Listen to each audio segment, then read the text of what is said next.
Ladies and gentlemen, please welcome to the stage Executive Director for Grantmakers for Education, Celine Coggins.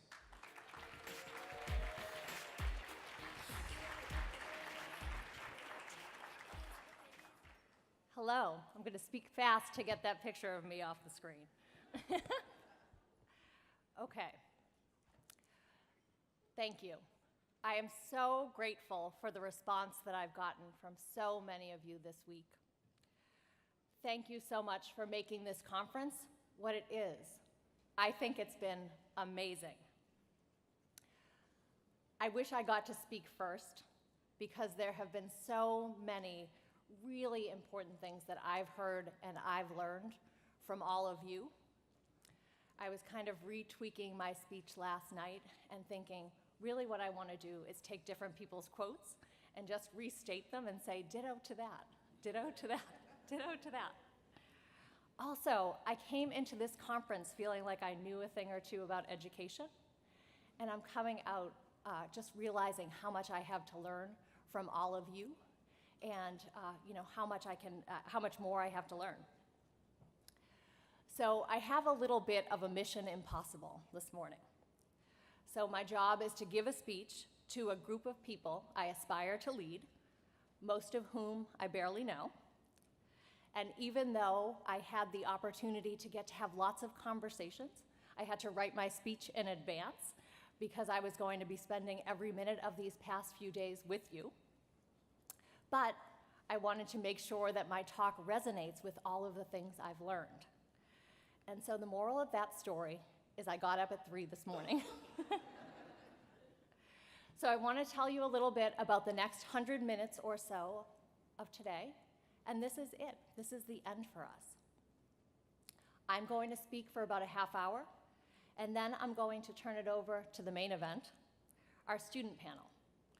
I'm going to let Ulka introduce them, although I can put them up right now. Oh, wait, there they are. And I wanted to let you know that if you go to the app, you can submit questions for that student panel now as I'm speaking or as they're speaking. All right, and I just want to say I appreciate that there are students in the audience to keep me honest. While some of my talk will be at a high level, if they can't see themselves in our work, then we're doing something wrong. I wrote my talk with that lens. All right, next slide. Oh my gosh, okay. This team has already made me cry today once, so I can't cry again. I have the honor of thanking all of the folks that I now work with at GFE. And so what I want to do is just say each of their names. I think you've gotten to know them over the course of these few days, and if you haven't, you surely saw the amazing work that they've done. So let me just say their names, and then I really would like us all to give them a very enthusiastic round of applause.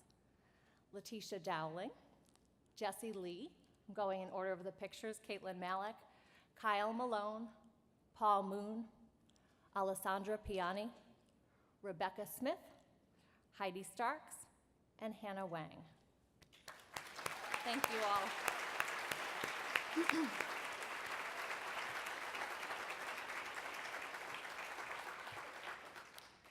And I want to give a special shout out to Anna Tilton.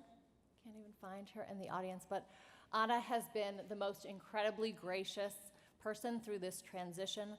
She has given me all that I need to set me up for success in this role and for the next stage of GFE. And I'm just incredibly grateful for her. So Anna, I don't know, I can't see her, but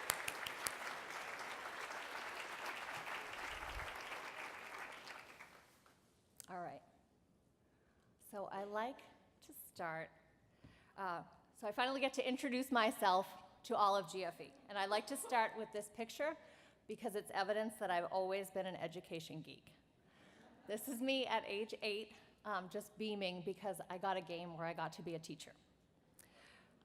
I think of myself as an educator. I was a middle school teacher. I taught teachers about policy and advocacy for 10 years. And I actually still teach a class at the Harvard Graduate School of Education. So what I want to do today is accomplish 5 things. Number one, I want to share a little bit about my why, my purpose in this work. Number two, I want to talk about the foundation and potential that I see in GFE. Number three, I want to talk about why I see this as an urgent moment to deepen our work together. Four is I want to talk about how you can help me help you. And then I have a parting thought as I introduce the student panel. I've never told this story to a big group before. I want to start by saying that I wouldn't be here without the generosity of philanthropy. Being a grant recipient as a young person is my origin story as a leader and a lifelong educator. My mom died when I was 18, the summer between my freshman and sophomore years of college. A year earlier, I had escaped from a rundown city high school to a wonderful, elite New England liberal arts college. I thought I'd found heaven on earth. But in a flash, medical and funeral bills overwhelmed my family, and we didn't have the money to send me back to school. As crazy as it sounds now, my dad sent me back anyhow. I'm one of 6, and I think he just needed to get rid of one of us. So I spent September of 1992 kind of sneaking around the campus, getting pink slips from the bursar's office telling me to come in, and basically worrying that someone was going to come into one of my classes with a net and haul me off. What I remember most from that time of my life was lying in my dorm room bed and praying what I like to call the selfish teenage prayer, and I have teenagers now, so I can say that. The prayer goes something like this: Dear God, if you let me have just this one thing, and for me it was let me stay at college, I'll never ask you for anything ever again.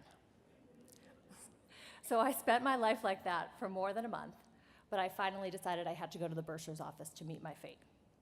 I knew I was going to get kicked out of school. So the conversation began predictably enough with a little lecture on responsibility and attending to college business, but then it took an acute turn for the better. I wasn't being tossed out of school. On the contrary, a donor had heard of my situation and wanted to pay my tuition for the remainder of the year on the condition that he or she would remain anonymous. Stunned, I accepted, and in that moment, the trajectory of my life was permanently altered. A week later, I was asked back, surely to retract the offer. Again, my assumption couldn't have been more wrong. The donor had decided to extend the offer and cover my tuition through graduation. I've never found out who that person is. That person could be in this room. That's how I lived my life. So I got this opportunity that my family couldn't afford, even with substantial financial aid. And my college experience taught me how much of a waste my prior 12 years of school were. I was in classes with people who'd gotten the K-12 experience money can buy in this country. It took me years to catch up, but I did. I got the degree, I got all of the experiences, the status that comes with it. It's the treasure of my life. It still motivates me every single day. So I got the good education, the one that most of the kids I grew up with don't even know exists. So it's my mission in life to make sure all kids get access to the good education. And we know they can't wait till college to get it. Government is not going to do it on its own. It needs powerful external forces like philanthropy to push it and help lead the way to innovation. So that's why I'm here. All right, next section. So why I believe in the power of this organization at this moment in time. First, I believe in the power of networks. As many of you know, I founded and ran a group of teachers, Teach Plus, for a decade. It started as 16 teachers from Boston in a community space above a bank, and when I left in 2017, it had grown to 30,000 teachers in 12 states. Numbers are power. As you look around this room and reflect on the experiences we've had this week, the energy and momentum that builds in a network is undeniable. I like herding cats. I'm grateful for the opportunity you all have given me to get in the middle of a messy community with lots of diverse points of view and help you figure out how to shine a light that is brighter than the single bulb your organization represents. And I know that good network leadership starts with listening. I know that will be my first key to success in building the future of GFE into our shared vision. Second, I believe in the power of collective action. We're here because there's a single common denominator that matters to us, students. More than that, we have some common denominators in how we define the problem of serving students. That is, Black and brown students, immigrant students, low-income students are not getting what they need to succeed. Yet we have many pathways to serving students. It might be a focus on post-secondary, early childhood, arts education, teacher quality is my background. We are an intentionally big tent because together we can better understand and serve learners for their whole selves. And to me, that's more than the conference tagline. The mom in me knows that's the only way we can reach children. So, how do you respect a group of people where there's diversity of ideas and help to lead them to an impact where you can say the whole is greater than the sum of its parts? Here's my favorite little slide on that. This is my favorite professional challenge. I had the privilege of trying to figure out how to help teachers thread complicated needles and speak with a shared voice on all sorts of issues in my past life. When ESSA was being debated and testing was the thorniest issue, we had over 5,000 teachers get involved in congressional briefings and letters to legislators, in polls, in changing testing systems in states and locally. Then, as the furor around testing became so heightened that the president decided to get involved, I got the call to send 2 teachers to speak with him on behalf of the 5,000. So I love helping on the architecture side of getting to a tangible collective impact. In this case, President Obama himself weighing in on limiting testing. So I've gotten to spend a little time listening to the impact groups talk. I'm really eager to dive more deeply into this work and share responsibility for it. So if you are in the post-secondary in our PSA 2 impact group, right? Who's here from that? We have so few people left, but they, they offered a great series of sessions this week. Who's here from our arts education impact group? Yes, yay. You guys got us out of our kind of sit and get conference mode and made things a little more interesting. And then we have our equity group. I think there are some equity people still here, yes. So I got to be involved in a conversation and learn about the case study that was written last year, which now other member organizations are using to have a springboard for a conversation on race and on other DEI issues and figuring out what they need for additional training. So this is great work. I hope we can deepen it. I've also been looking at other member organizations for how they do collective action that both matters locally, matters nationally, and matters in the immediate moment for students. So this is a slide from a different network, Chiefs for Change. They were working with Data Insight Partners. So state commissioners of education wanted to get more students to complete federal financial aid forms. They wanted to be able to have students unlock millions of dollars and access post-secondary. So they created this kind of friendly state-to-state competition to hold each other accountable. And along the way, they had to share ideas for how do you change policy in your state? How do you do it in yours? Some of them ended up requiring the FAFSA completion for a graduation requirement. What they did ended up drawing public attention to the issue and drove up the number of completers. So that's how the wheels turn in my brain around what we can do with impact groups. Making things that are tangible, that matter for students today, but also change the system in ways where the whole is much more than the sum of its parts. This was one of the pieces that I'm carrying from my past work life that made me most excited about this job.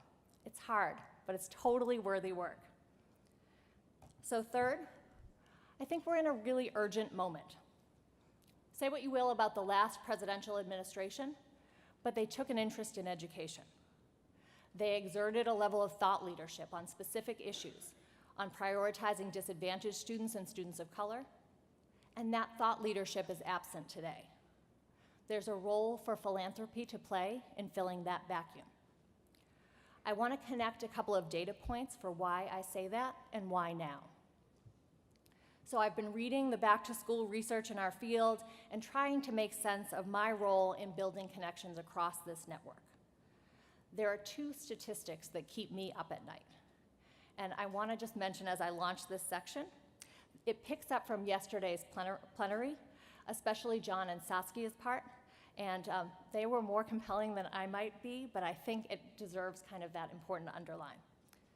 So I'm going to give you two statistics that, in my mind, are connected to every conversation we're having within the big GFE tent. And they connect to me in the deep emotional part of why I do this work. So first, in 37 states, schools receive less public funding than they did 10 years ago. So think about that.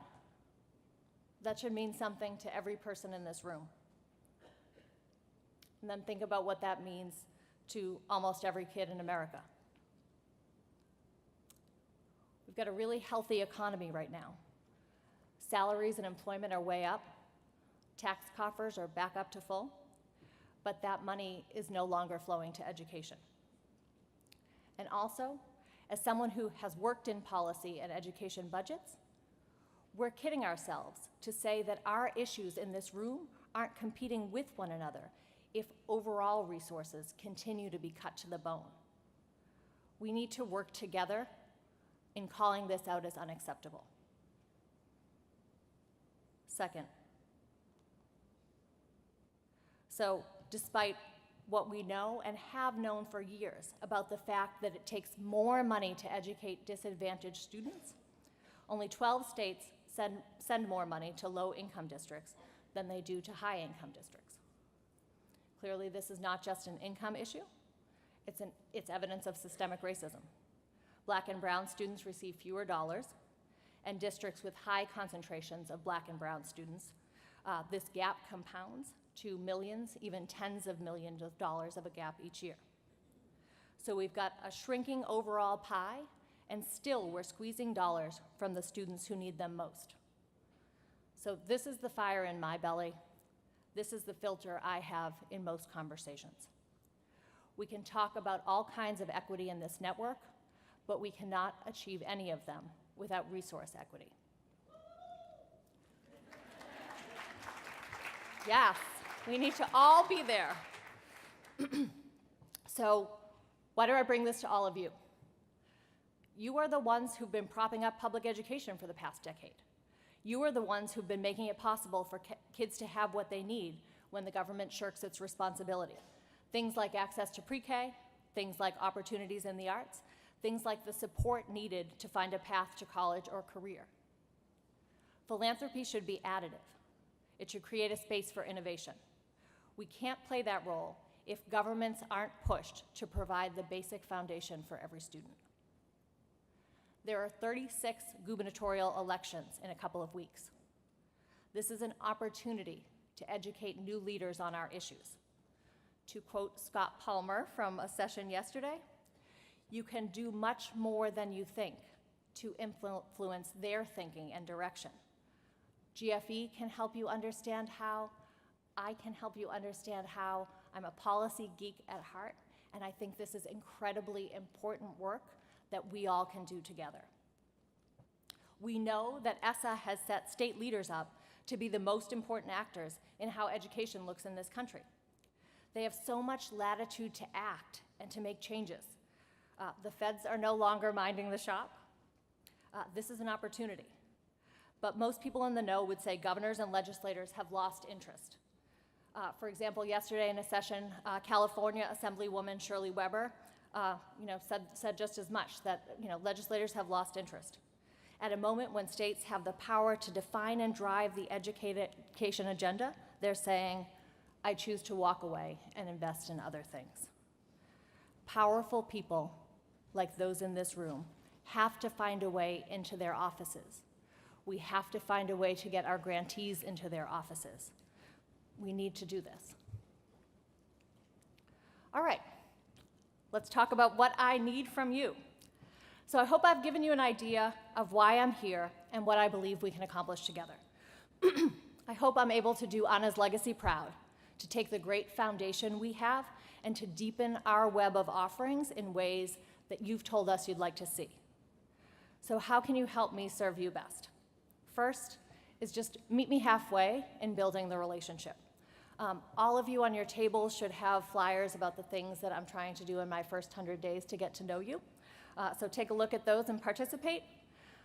Help me learn philanthropy. I have always been on the other side of the table asking you all for money, and so there are things about the practice of giving that I can still learn. I also want to learn more about many of the issues that we tackle in the room, so please, if you have things that you read, things that I should read, please share them with me. I have one more on this, help me get to know you, and my teen and tween daughters would die if they heard me say this, but please invite me to the things you do. My deepest fear at this moment is that you will have attended my party and then will not reciprocate. So I need that. I need to be able to figure out where I need to be. So second, help me make sense of some of the big questions in our work. Here's one coming out of this week that I'd really love your feedback on, so email me, whatever. So, are we making it too easy on ourselves when we all espouse radical agreement about the importance of equity? Is it actually a way for some of us to put off harder conversations we don't want to have? So I wrote a book on advocacy last year, and one of the chapter titles was Equity is Everything and Nothing. What I mean is, if we don't have a shared definition of equity and some tangible markers on what we are seeking as progress, then everyone, including our grantees, including the general public, gets to say they care about equity, but not really take action outside their comfort zone. So from what I heard this week, I feel like we need 5 equity impact groups, right? We need one on restorative practices in schools. We need one on development for emerging leaders in color. We need one on teacher pipeline. And we certainly need one on resource equity. So if we were to do something like that, we would be able to define then what are we looking for in each of those areas, because each of those areas matters as part of the bigger puzzle. So I want to be able to kind of ask those questions with you and figure out where we go from here. Finally, I want you to hold me accountable for 3 things. One is visibility. So I should be a visible leader and contributor in your world, and I know I'm not yet. Number 2 is listening. The vision for the next stage of GFE should reflect all of your visions. And 3 is action. I want you to feel like you're doing important things with GFE year-round. So, and as we strengthen our services, I'm going to plant a seed about increasing dues. We haven't done that in 7 years. So I want you to hold me accountable for doing more. And if you see value, I hope you'll be willing to pay a little bit more. Okay. Yay, thank you. If I needed an applause line, that's the place I needed it. Okay, so I'm going to conclude my talk with one last story and one last idea for you. I chose this ending to honor the students who are about to speak up and cue your listening ears for them. They are going to be some of our best teachers. So I volunteer once a week in a low-income school in Boston. I'm actually taking the red eye tonight because I do everything I can to never miss them. It's just a regular district school. I work with a 2nd grade class that's mostly new immigrants, mostly from Vietnam, mostly struggling with English. They have no idea what my background is and that I have a fancy job or anything like that. I'm a helper. So every week, I'm just deeply touched and sparked to life by something that happens in that room. Last week, we were learning about character traits. So how some people are pretty quiet all the time, some are very friendly, some are very silly. And after talking about characters from the books that we'd read, Mrs. Tarantino asked the kids what character trait described them. Eventually, she got to a little boy named Moses, who immediately responded, scared. So Mrs. Tarantino jumped right in and she said, oh no, I don't mean just like for a moment when the lights go out at night. I mean who you are deep in your soul all the time. And he responded back, scared. So this is how I learn best about what matters in schools and for students. My first act as executive director of GFE was to tell the staff they were allowed to work 1 hour per week in a low-income school in their community. I did the same thing at Teach Plus, and it was transformative to our culture. We saw reform issues differently. More people on staff could offer ideas for how we could do our work better, and it was huge for the motivation and purposefulness on the staff. Our mantra became, you can't solve social problems without experiencing them up close as often as possible. So I invite you to join me in this, and let maybe some of the folks on your teams try it. Being in a school once a week for the school year comes out to about 40 hours. So try spending 1 work week out of your year living and breathing and trying to help in a school. I'd love to have a session next year on what I learned in school. So I'll end with something that the students might just as easily tell you. If you're too busy improving education to spend time in schools on a regular basis, you're doing it wrong. With that, I'm going to invite Ulka and our student panel to take the stage.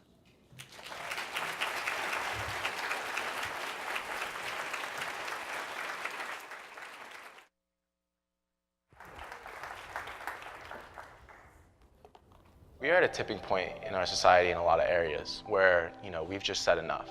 And I think school shootings is another one of those. You see a lot of young people coming out and voicing their opinions, whether it's school walkouts, protests, or even just campaigning on social media. It's the young people that are being affected, and we like to make our voice heard and let people know what we want and what change that we need. Although tragedy has hit our country countless times before us, students today believe that this generation is the new era for change. I'm hoping that the government sees that there's a lot of youth out here angry. We know our facts. We're doing our research, and we will keep standing up for what we believe until what we believe comes true. It was the kids that were leading in the civil rights movement in Selma. It was the kids that got out of school and went on marches. It was the kids that had walkouts at school, and I feel like we're doing this now, and it's kind of equating to what they did back then. It is the power of students and their voices that allow this generation to spread activism nationwide as well as across the globe. It is important to not only consider the power of the individual, but also the power of all young people, aspiring to change the course of our nation's history for the better.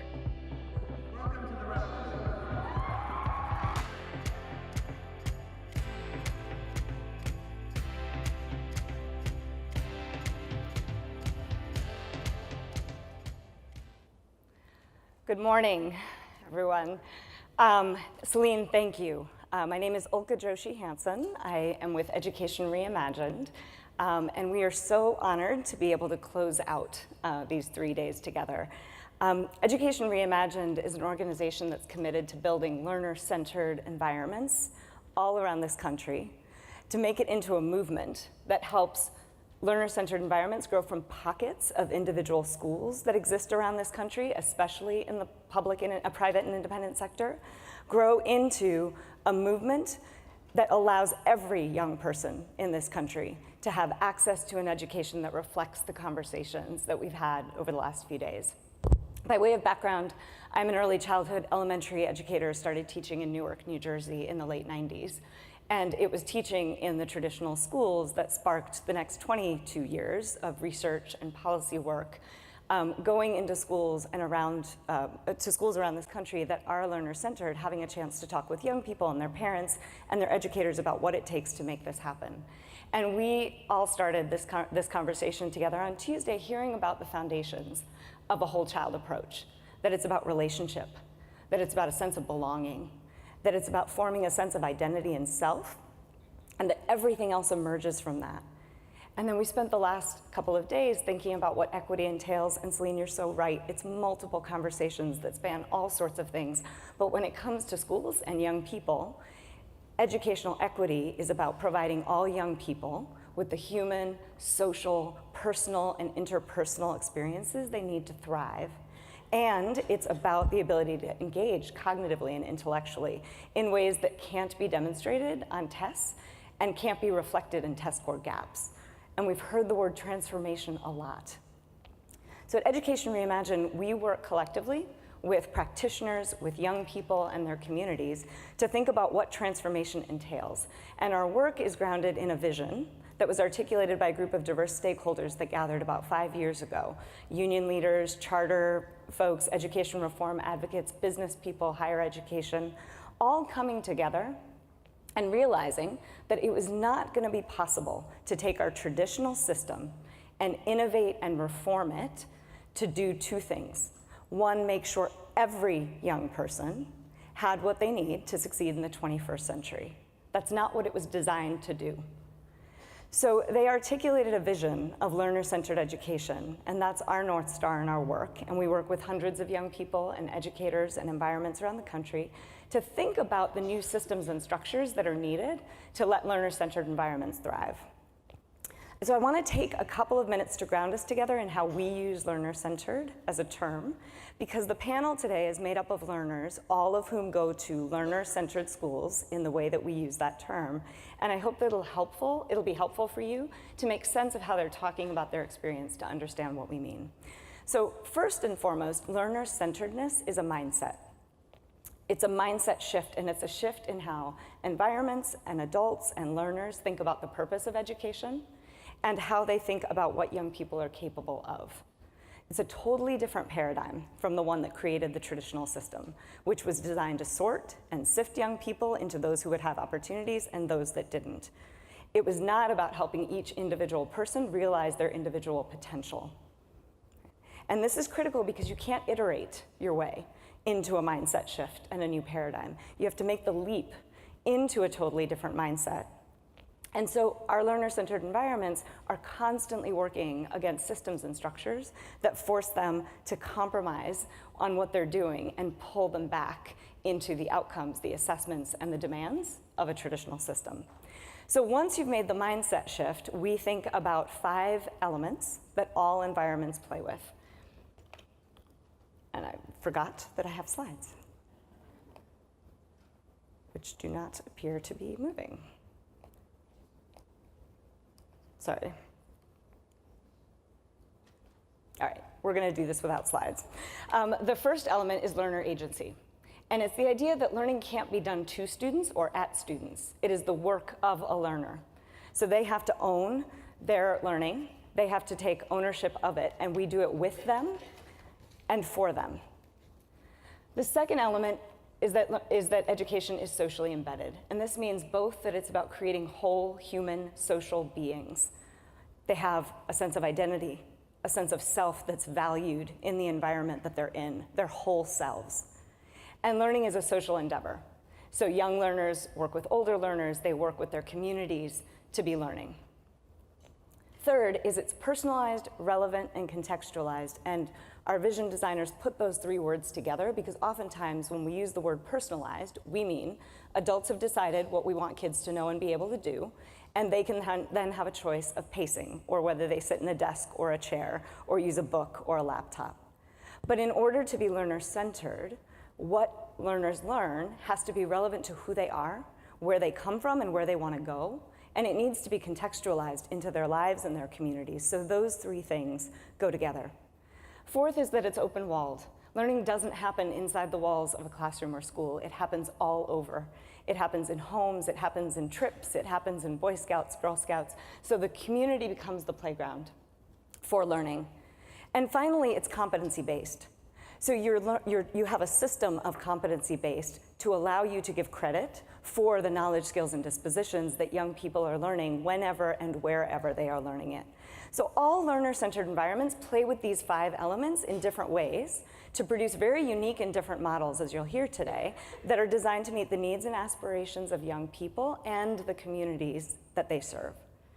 And I just want to reiterate again that this is different from what the vast majority of what we've been doing over the last 20 years has been, which is what we call innovative reform, which is often bolting on initiatives that are designed to mitigate the shortcomings of the traditional system. Social emotional learning, trauma-informed pedagogy, culturally responsive pedagogy. Learner-centered environments are intentionally designed to address the whole person and to reflect human development and to reflect how learning happens. And to use the phrase that Celine has used over and over, the whole is greater than the sum of its parts. And those things together lead to the knowledge, skills, and dispositions that we know that young people need. So now I would like you to have a chance to meet and hear from learners, because we can often be really abstract in our conversations about what education is and what we're trying to do. Just a housekeeping piece, the app for Q&A, I will have my phone, and we'll try and integrate your comments, so we won't do an open Q&A session. So from my left, we have Rosie. She's a 5th grader at the Rocky Mountain School for Expeditionary Learning. It's a public K-12 environment in Denver, Colorado.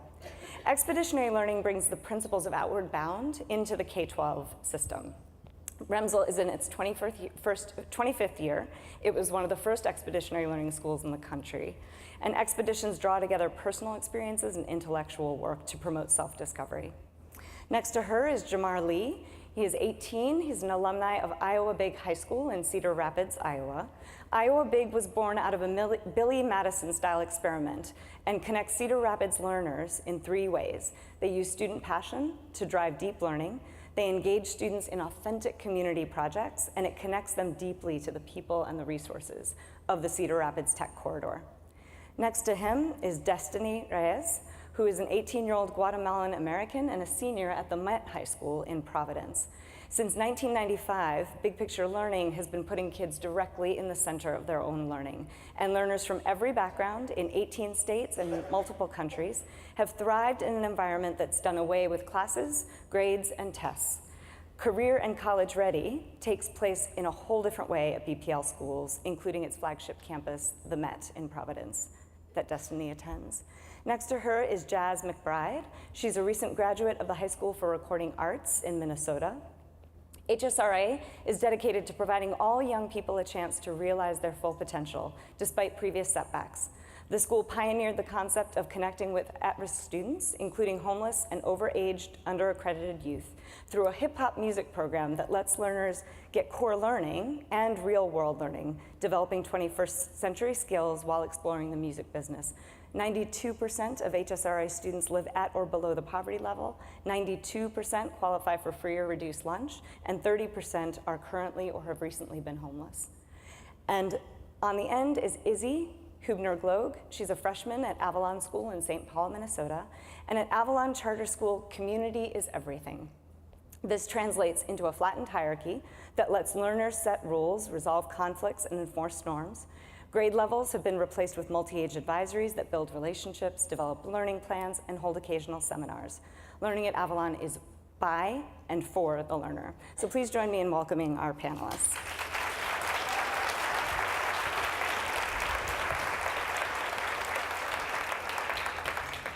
So I'm going to ask each of you, and we're going to try really hard not to spin. It's very hard. You've given us really fun chairs. I'm going to ask each of you, and I'll start with you, Izzy, to just introduce yourself and tell us how you came to the learning environment that you're in now, and what matters to you about the fact that you're there.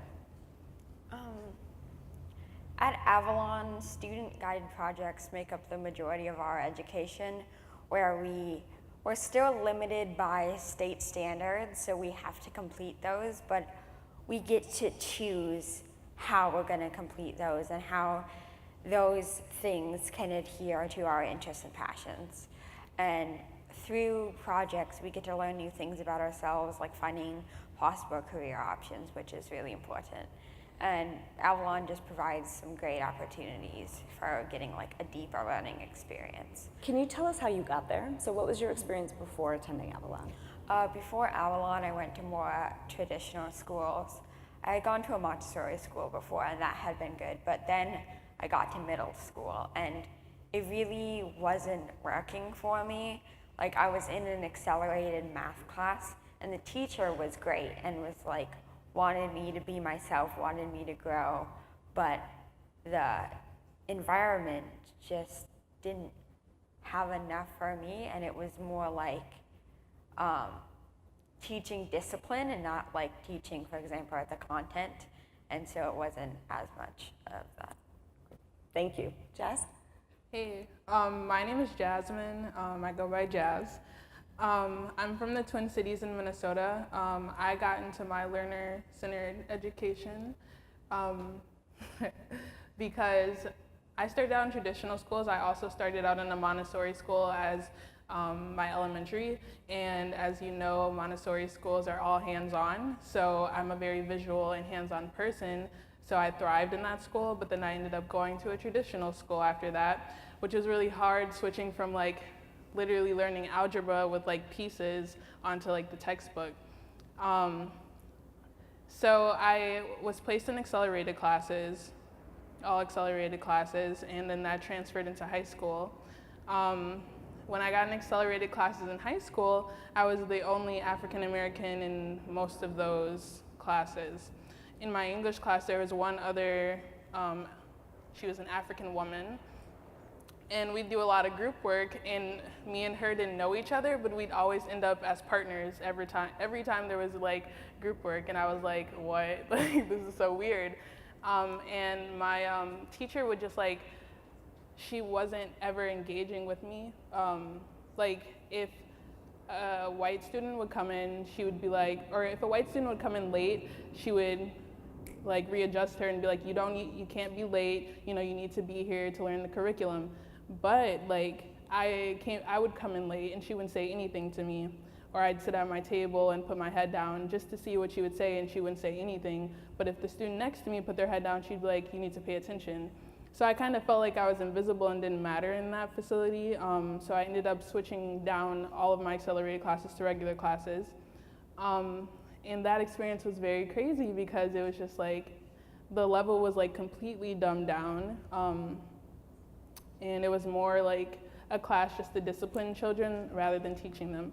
So I ended up leaving that school, and I ended up graduating at a learner-centered education school, which was predominantly Black, which was really different for me because, like I said, when I was in accelerated classes, all of my students were white. So to be in a facility that was all Black was also scary for me, but it was important.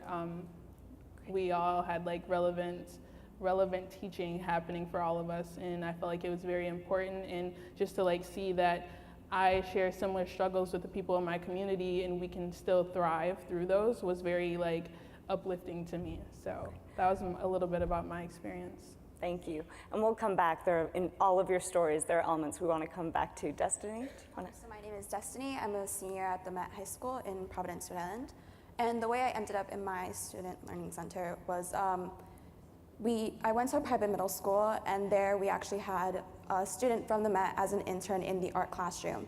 And so she told me a lot about the school and what it was like. And so I went to the open house, and then I went to their summer program, and I really fell in love with the environment and how open it was and how everyone made you feel so like invited and included in that environment. So I ended up staying there, and I'm there till this day.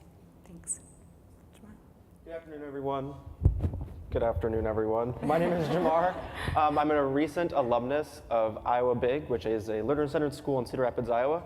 I was introduced to Iowa Big after being a victim of the traditional system deficiencies, where I struggled academically and behaviorally over several years. I joined Iowa Big and started to excel pretty much immediately. Iowa Big it's project-based, initiative-based. Students come in with a passion, and those passions are aligned with the real-world issue in the community, which then is aligned with a business partner, nonprofit, or government agency, which is really neat because we're getting a lot of that work-based learning and authentic, relevant experience. And I now currently serve as a fellow with Education Reimagined. Thanks. Rosie? My name's Rosie. I go to the Rocky Mountain School of Expeditionary Learning in Colorado. I'm in 5th grade. I got to Rumsell because of my sister. When she turned 5, my parents wanted to send her to the language school. But after she got into Rumsell, my parents were drawn to the Outward Bound and decided to send her there. In 2 years, I started there, and it was probably one of the best decisions my parents have ever made for me and my sister. Aw, and her grandma's here to hear that. All right, so let's talk a little bit about relationships. So I've had a chance to talk with all 5 of our learners before, and relationship comes up immediately. Tell us about the relationships in your schools with the adults, with other learners, and what matters to you about kind of what those relationships are and how they are. Sounded like you guys had a good session on the first day about relationships. But as I view it, and it seems like all of you do, everything is built on relationships, and that's how it wasn't at my traditional school. And coming to Iowa Big and everything being built fundamentally on relationships was the biggest difference.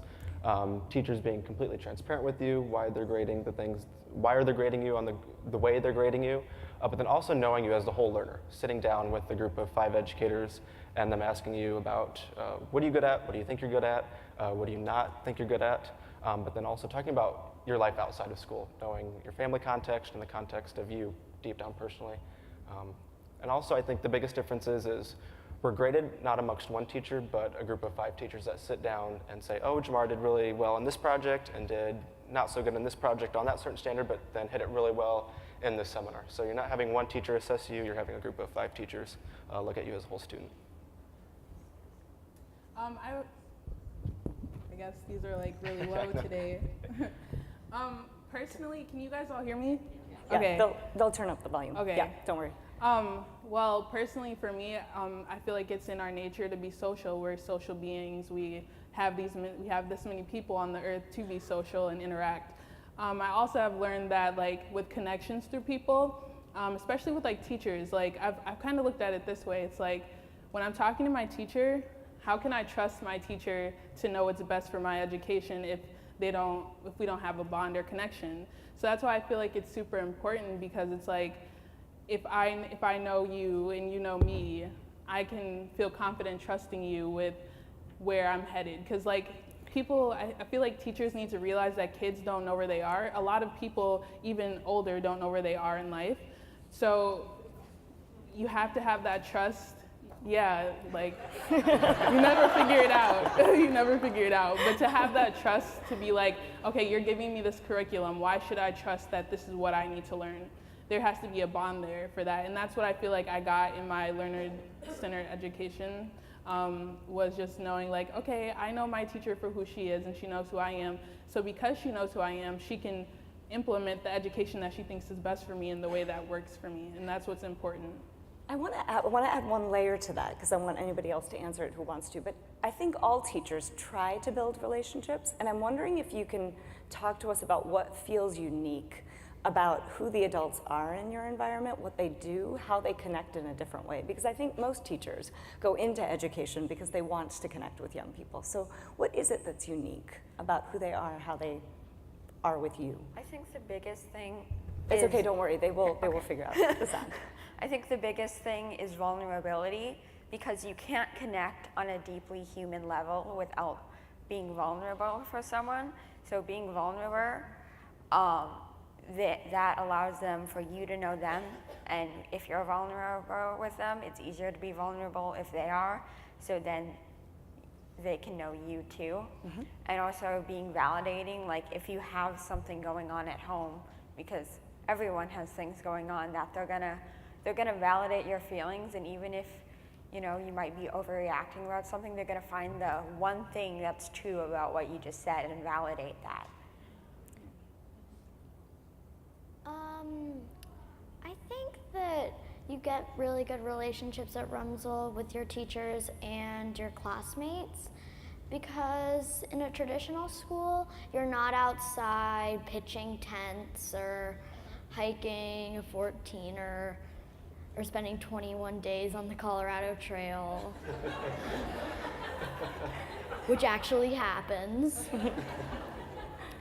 So you kind of make better friendships because you're in a situation that you wouldn't normally do in a traditional school, and it's something that is really different, and so you just get to know people better, because like you sleep with them, you eat with them, and you go around for 5 days, and they're just the people that you want to get to know better, because you're going to be spending your year with them, and they're just going to become your family. So now we've got relationship, and then how does that translate into, it's easy to think about, and we focus a lot on education as being about information and content. So how does that grounding of relationship then translate into, and you've alluded to this a little bit, translate into what you do, what you learn, how you make choices around that or are guided in that? So like at my school, our teachers actually take time to like set up meetings to get to know us and all that stuff. And so I feel like that really helps with them getting to know how we learn better and like what our education is like and what we need in order to grow. So that, because we get to have those meetings and they get to learn about us and how it is that we work, that helps a lot with our education and how they can help us best with our learning. Can you give an example? Does anyone sort of have an example of how that played out? With our relationships and... Yeah, and how that then informs the sort of academic experiences you're having and what you're learning. Oh, well, I know that I feel like with learner-centered education, teachers have to do, like, it seems like a lot of work, but the work pays off. Teachers have to give a little bit more. Like, I know my teachers, I'm not just able to access them only when we have class.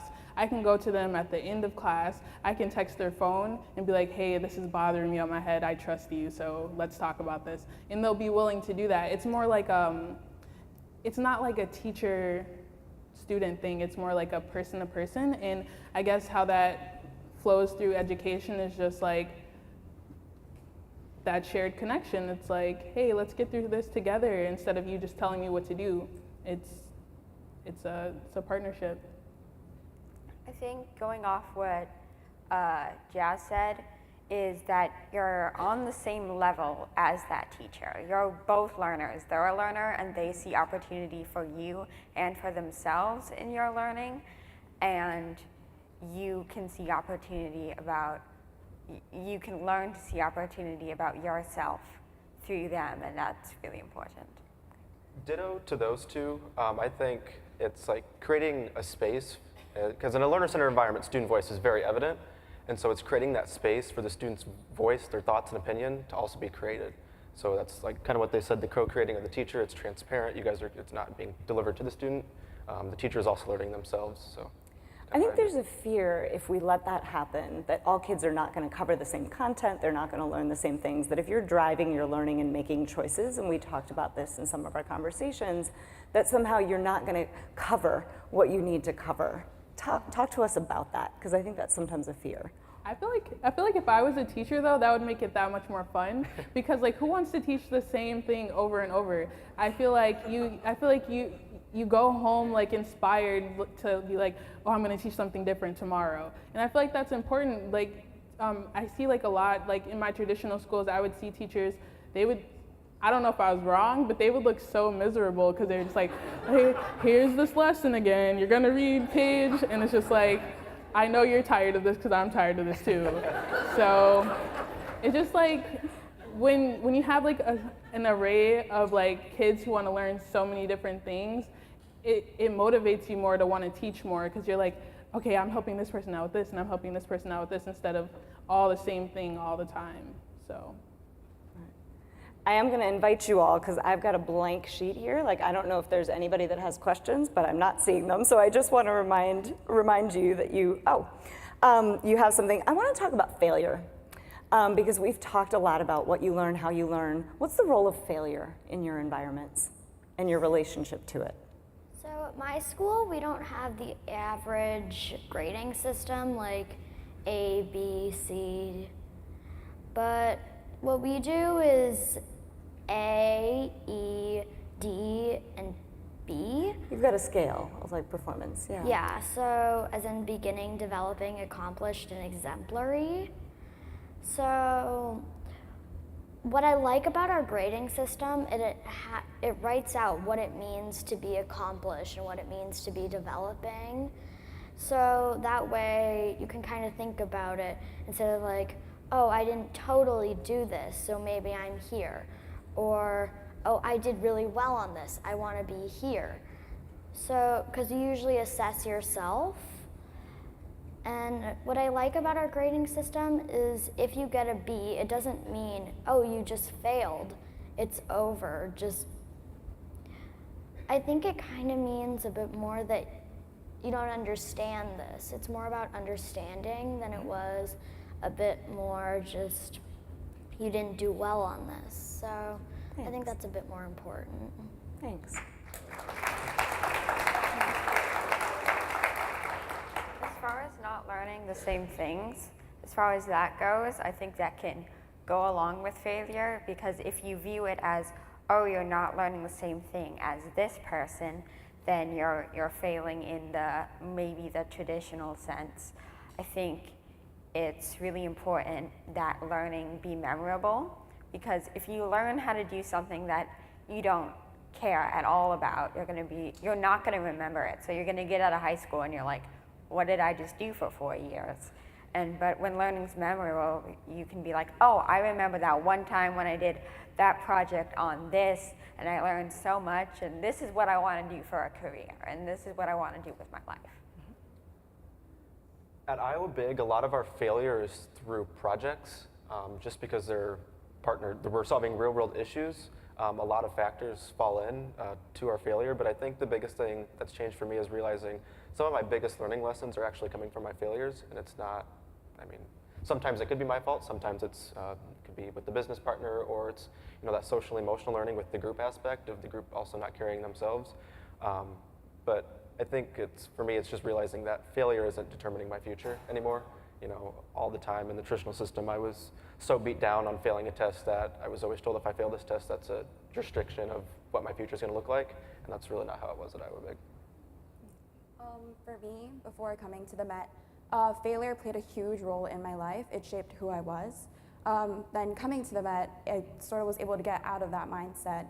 So we're not given grades, nor are we given a GPA. So learning for us is just learning, and there is no wrong or right way to your learning.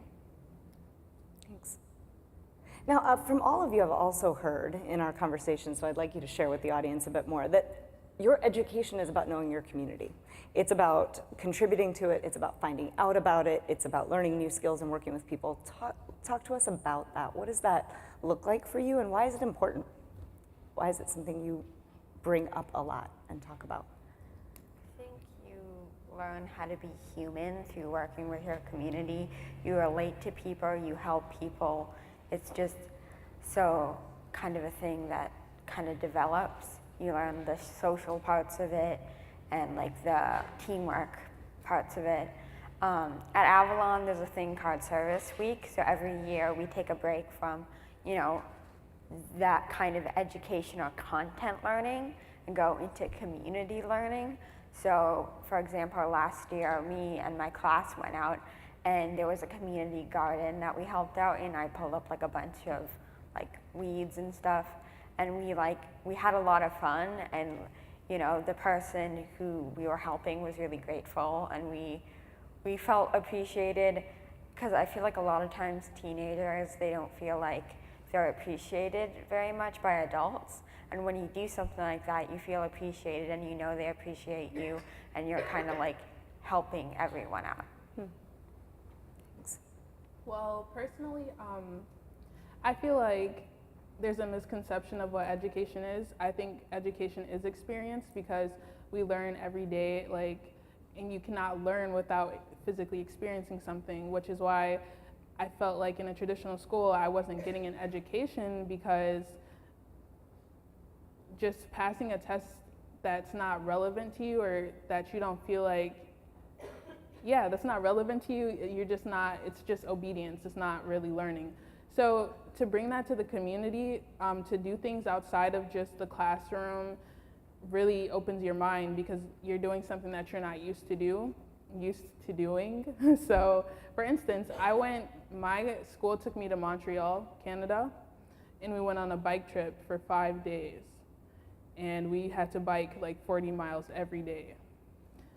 And it was crazy because there was like 10 of us, and we all weren't like close friends or anything. Like, at least me, I didn't have any close friends in the group. So to be stuck with those people for so long, I realized that I'm not as extroverted as I think I am. But to be stuck with those people for so long and like have to figure out, like, literally, I learned so many things about life, because you're gonna have to tolerate people that irritate you sometimes. You're gonna have to be okay with the situations that you're given. There was moments where there were just bugs like swarming my head, and I was like, I hate this, I wanna go home right now. And it's just like, there's like, being in those experiences teach you a lot about yourself and about life that I feel like are very useful, and you can only learn those things outside in your community. I want to build on that, because there's a question from the audience. how do you feel learner-centered education is preparing you for life? I think, I don't know. It's preparing me for life because in my learner-centered environment, I'm in the real world rather than having the real world rather than being told and being taught what to expect in the real world. I'm experiencing it now. So kind of connecting that back to our last question of, we view it at Iowa Big as our world has enough problems to solve. Why are we being given fake ones? And so, so just kind of that relevance of, yeah, I'm solving real world issues and I'm gaining all these soft skills plus hard skills at the same time, and gaining experiences that I never would have gained before. Great. That are preparing me for my future. So my school actually gives us the opportunity to go take internships. So that has helped me a lot with finding what it is that I'm passionate about and what I want to do. So because I was able to learn what it is that I want to do, I now feel like I'm pretty prepared for like where I want to go next after I graduate and what it is that I want to do.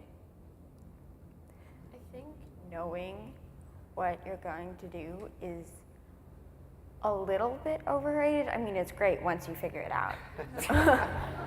But even if you don't know yet, it can take a long time, even if you figure out when you're adult. But that's like the whole experience of learning. And as for being prepared for life, you're doing things in the community, you're out in the real world. So now you're gonna come up with situations that you are going to experience when you're an adult, rather than just dealing with like a little high school drama and then being like, wait, what now?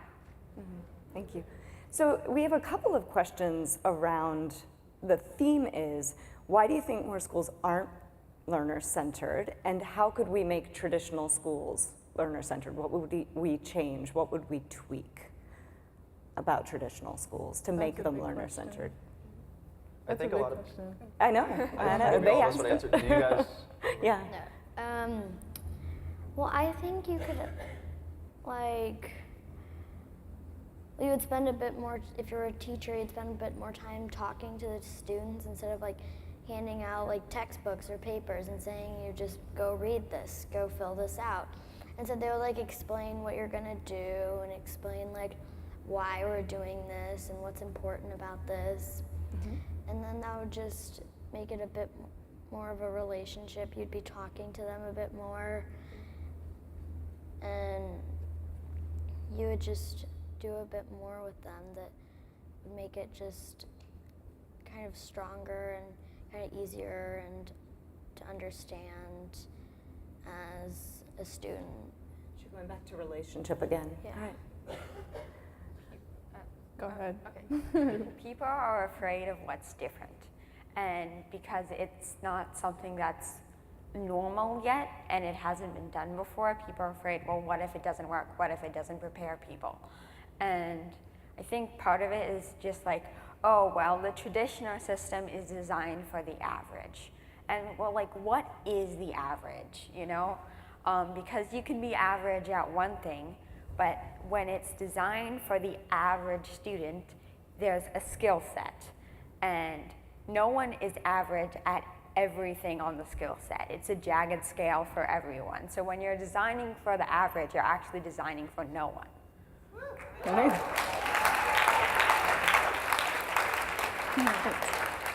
I'd like to add on to that. I totally agree with you. People are individual, they learn differently, they pick up things at different paces.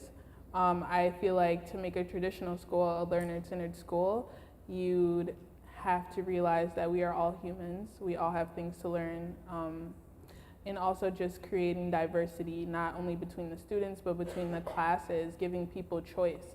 Choice is very important in life. I feel like in traditional school, I feel like that's why I'm so indecisive right now, and I'm working on it, but I was always told what to do, so I always felt like, I didn't ever have to make a decision for myself, and I feel like that's very hindering, and it still is to this day. But as I got into my learner-centered school, I was kind of I had so much choice and so much freedom. I was I don't know where to go, so I ended up going through so many things, and I feel like that's what we need in traditional schools, is just the opportunity for people to go through a series of things to figure out where they feel most comfortable, because if many students knew where they were comfortable right when they got out of high school, college would be so much more beneficial. Their lives would be so much more beneficial. If I knew what I wanted to do at a younger age and I was working towards that, starting in elementary or middle school, I can guarantee I would be so much more successful than I am right now. And I'm definitely more successful than some other people because I have an idea of what I want to do. And I just feel like that's important. It's just giving children the option to figure out what they like and what they don't like, so they don't end up working those jobs that they hate and quitting and turning over and then struggling and being like, I hate life. So, yeah. There's a question here. Do you feel your peers who aren't in learner-centered environments have the ability to articulate what they need to learn in the way that you all do? Like how are you able to articulate your needs? I think they do, just sometimes they don't know how, because they don't necessarily have those teachers that are like, you have all this potential, I know you do. And they don't have those adults that are backing them up and showing them like what they can do. I think they can and some can't, and I think their view on what they need to learn is way different than mine. So they're still caught up in, I need the 4.0, I need all these AP courses, and that's what's going to make me successful. Versus myself, it's knowing who I am as a person, what are my passions, what are my interests, what are my skills, what are my strengths, and then having that relevance and that real world experience along with me. So if you were a funder, and there are a number of questions here about funders. So if you were a funder supporting K-12 education, what would you do to make sure that there were more school experiences like yours available to young people? I would get engaged. I would say, obviously nobody's going to fund into something that they're not watching, that they're not involved in, that they don't feel is valuable, but you'll never know it's valuable until you actually go into those facilities and see for yourself. I guarantee that if most of these funders in here stepped into a learner-centered school and then went into traditional school in the same week, there's no way you wouldn't be able to see some type of difference. There's a big significance between the two of those, and it's that's what I just feel like. I just feel like get engaged, like don't be the person that just drops money and then just be like, oh, I did a good thing. Go make sure and go see for yourself because it's there and it's present.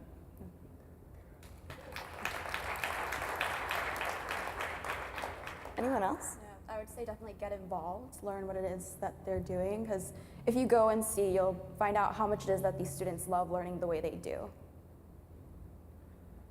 Ditto to you guys, get involved, but also just ask the students what they need. You're funding education, but you're really not asking the students, or maybe you are. If you're not, start, because that's where our answers are at.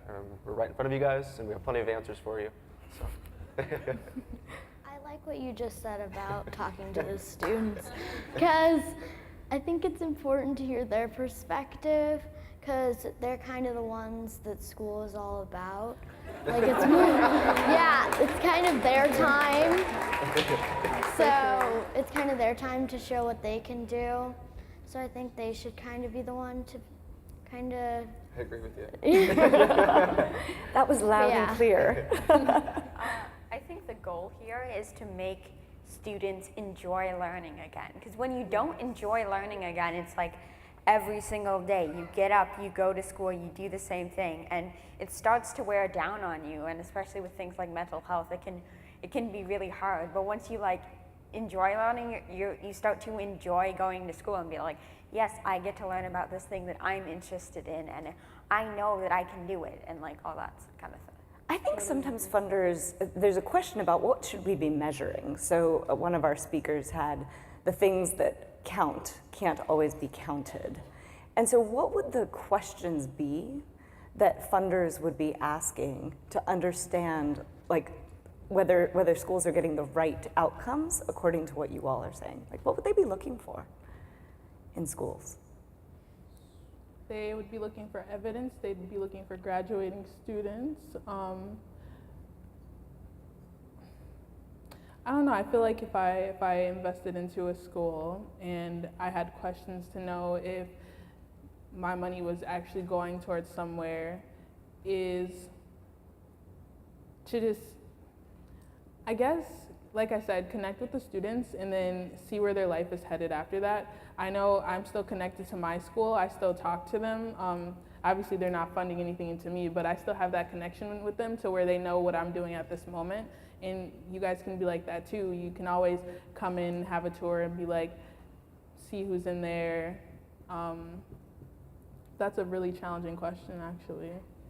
Kind of adding on to that is everybody's, like our personal definitions of success is way different. True. So I think kind of asking those students before they graduate, like what is your definition of success and where do you want to be in 5 years? Yes. Or 2 years or 1 year, whatever it is, and then check up on that student and ask, are you at your goal? Because everybody's goal in life is not going to be to get that 4.0 GPA, take the AP classes, go to college, and et cetera, et cetera. But then another mechanism could be seeing a student have ownership of their learning, which is a deficiency in the traditional education system. You walk into Iowa Big, you see students totally engaged in having ownership of their learning. There's no teacher standing there lecturing the class. It's a group of students navigating this real project with a real business partner.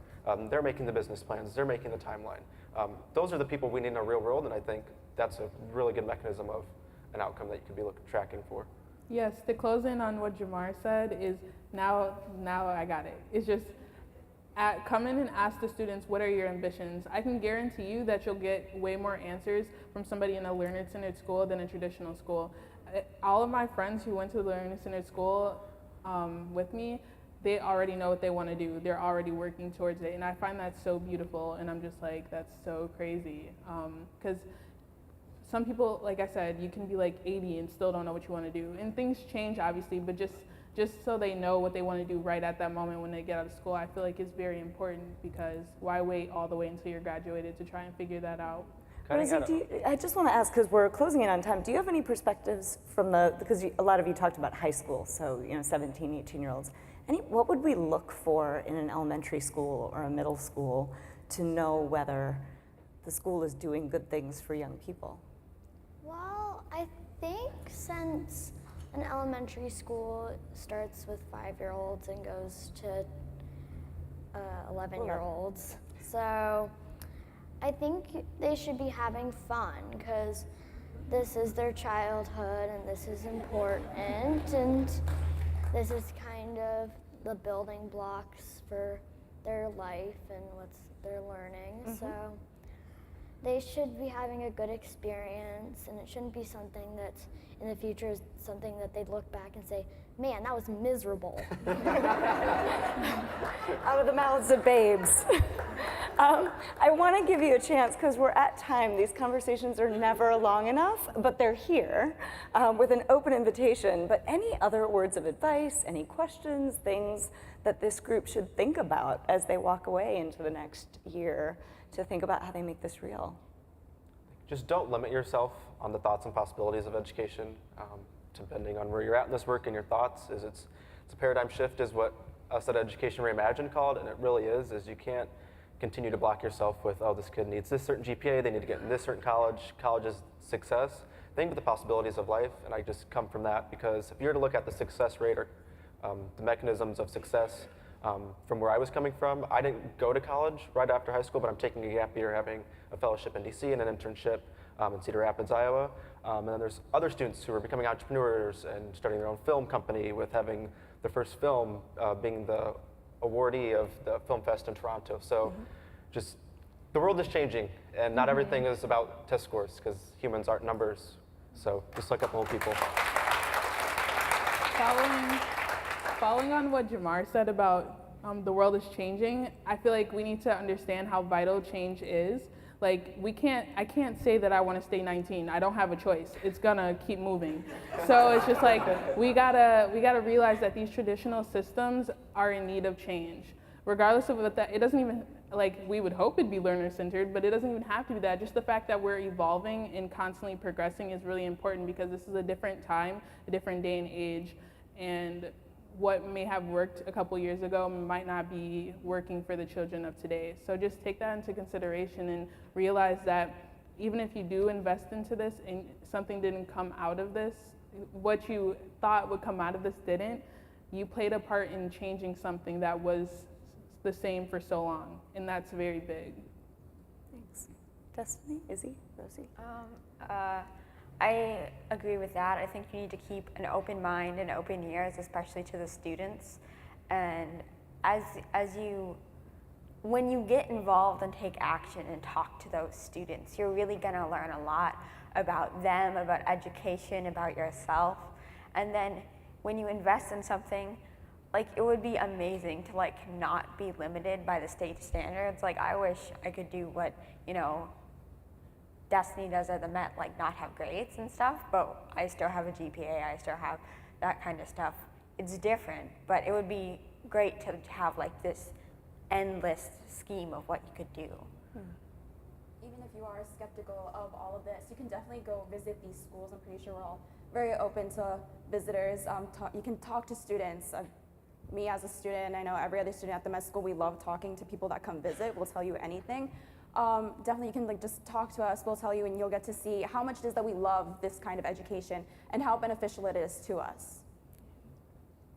I think that everyone has some sort of dream that they're kind of working to try to find. So whether that is if you're taking an internship, you should always try to hold on to it, whether that means that you're gonna go to school and just kind of put this aside. You should still come back to it. You're not gonna leave it on the shelf for it to collect dust. You should always. So education's about dreams. We should help kids hold on to their dreams. That seems like a really great note to end on. I'm gonna take moderator's prerogative for 2 seconds. There was a question about whether these are charter, private, traditional. Learner-centeredness is not about a governance model. It is about the orientation a school takes to its work. And so some of these schools are traditional public, some are charter. There are a lot in the independent and private sector. And so there's nothing limiting about governance model. And I think one of the things we didn't talk about, and I bet you there would be ideas up here, is that to create a new system, you have to create new systems and structures that support it. Everything from whether young people can leave schools, to what higher education admissions requirements are, to what accountability looks like. So there's a whole new set of systems and structures that need to be built. And the people who are equipped to build it are the people who've been doing this work. The practitioners, the educators, the learners are in the best position to be able to kind of show us. So before we end, I want to echo something that was said earlier. Each of these young people is unique and capable and wonderful, but none of them is exceptional. If you go to their schools, all of their peers will be able to kind of shine that. And I think that we can sometimes get really hung up on the evidence, and they are the evidence of the sorts of knowledge, skills, and dispositions that we want kids to be coming out of school with. So please join me in giving a warm round of thank you.